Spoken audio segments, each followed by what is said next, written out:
नमस्कार दोस्तों, आज हम बात करेंगे माघ मेला 2026 के बारे में। ये क्यों भारत के सबसे बड़े धार्मिक आयोजनों में से एक है। माघ मेला कब शुरू हुआ और कब खत्म हुआ, और इस बार इसे लेकर क्या खास तैयारियां और रिकॉर्ड्स हैं। क्या है माघ मेला? माघ मेला भारत के उत्तर प्रदेश के प्रयागराज त्रिवेणी संगम पर हर साल जनवरी फरवरी में होने वाला एक बड़ा धार्मिक मेला है।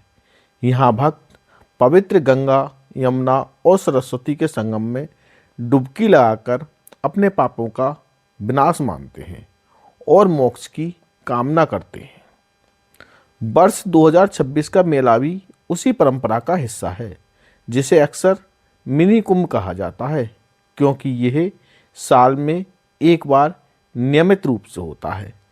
किस तारीख में, कब से कब तक? माघ मेला का प्रारंभ 3 जनवरी 2026 पौष पूर्णिमा स्नान को शुरू होता है और इसका समापन 15 फरवरी 2026 महाशिवरात्रि पर होता है। यह लगभग 44 दिनों तक चलने वाला मेला है। इसके मुख्य स्नान पौष पूर्णिमा 3 जनवरी, मकर संक्रांति 14 जनवरी, मौनी अमावस्या 18 जनवरी, ये सबसे प्रमुख है।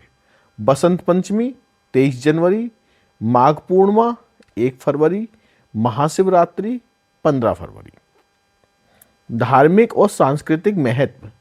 माघ मेला सिर्फ भीड़ भरना नहीं है, ये धार्मिक आस्था, आत्मशुद्धि और जीवन की नई शुरुआत का प्रतीक है। भक्त मानते हैं कि इस समय संगम में स्नान करने से जीवन के सारे पाप धुल जाते हैं और मोक्ष की प्राप्ति संभव है।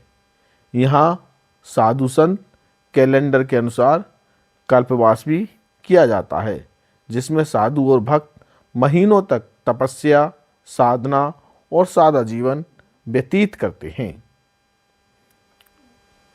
इस साल माघ मेला की शुरुआत के साथ ही लाखों से श्रद्धालु संगम घाटों पर उमड़ पड़े। केवल पहले दिन ही 31 लाख से ज्यादा। माघ मेला सिर्फ धार्मिक कार्यक्रम नहीं है, ये भारतीय संस्कृति का एक बड़ा प्रतीक है। देश भर से लोग एक स्थान पर जुटते हैं। भंडारे, सत्संग, आस्था और सेवा भाव देखने को मिलता है, और ये पर्यटन व स्थानीय अर्थव्यवस्था को भी बड़ा बढ़ावा देता है। माघ मेला 2026 अपनी आस्था, भक्ति, भीड़ और तैयारी के लिहाज से एक ऐतिहासिक आयोजन है, तथा ये एक बहुत ही पवित्र, धार्मिक तथा ऐतिहासिक रूप से उभर रहा है, जहाँ धर्म और संस्कृति का संगम जीवन के हर आयाम को स्पर्श करता है। माघ मेले को लेकर सरकार पूरी तरह अलर्ट मोड पर है। प्रशासन का दावा है कि इस बार मेला पहले से ज़्यादा सुरक्षित और व्यवस्थित होगा, लेकिन सवाल ये है, क्या ये दावे ज़मीन पर उतर पाएंगे? भीड़ को देखते हुए हजारों की संख्या में पुलिस, पीएसी और होमगार्ड तैनात किए गए हैं। ड्रोन कैमरे, सीसीटीवी और कंट्रोल रूम से पल पल की निगरानी की जा रही है।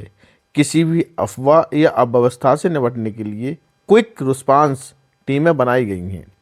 स्वास्थ्य व्यवस्था को लेकर अस्थायी अस्पताल, मोबाइल मेडिकल यूनिट और एम्बुलेंस तैनात है। वहीं सफाई और पानी व्यवस्था को लेकर नगर निगम को सख्त निर्देश दिए गए हैं।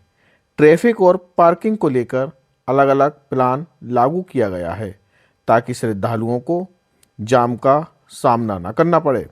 सरकार कह रही है कि तैयारी पूरी है, लेकिन असली परीक्षा भीड़ के दबाव में होगी, क्योंकि हर साल चुनौतियां नई होती हैं। अब देखना ये है कि ये मेला सरकार की व्यवस्था की सफलता बनेगा या एक और परीक्षा। अगर आपको वीडियो पसंद आया हो तो लाइक करें, अपनी राय कमेंट में ज़रूर दें तथा चैनल को सब्सक्राइब करें। धन्यवाद।